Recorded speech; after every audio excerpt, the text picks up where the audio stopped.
មានអ្នកណាខ្លះដូចខ្ញុំដល់ថ្ងៃបងធនិគារប៉ុន្តែលុយមិនគ្រប់គេមិនលក់គិតច្រើនបារម្ភខ្លាំងចំណុចសំខាន់កុំភ័យកុំកិច្ចខ្លួននិងកុំបិទទូរស័ព្ទការភ័យមិនអាចដោះស្រាយបញ្ហាបានទេជំរាបសួរបងប្អូនជាទីស្រឡាញ់នេះជាបទពិសោធន៍ពិតមួយទៀតហើយខ្ញុំនឹងបង្ហាញដោយគ្មានការលាក់លៀមបើខុសពីគំនិតរបស់បងប្អូនសូមកុំប្រកាន់ខ្ញុំជឿថាបងប្អូនភាគច្រើនធ្លាប់ជួបបញ្ហានេះចិត្តដល់ថ្ងៃឬដល់ថ្ងៃបង់ធនាគារតែมันមានលុយគ្រប់គ្រាន់ឬគ្មានលុយជំហានដែលគួរធ្វើទី1កុំខ្ចីលុយឯកជនទៅបង់ធនាគារព្រោះលុយឯកជនមានការប្រាក់ខ្ពស់ជៀសវាងបំណុលវ៉ាន់ក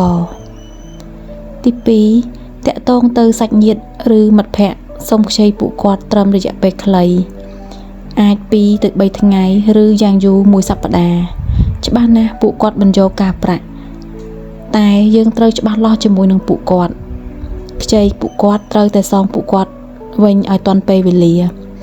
ហើយយើងមិនចេះតែសន្យាឲ្យរួចពីពេលមួយទៅពេលមួយទេប្រយ័ត្នថ្ងៃក្រោយមិនអាចពឹងពាក់គាត់បានទី3ជាជំរើសចុងក្រោយ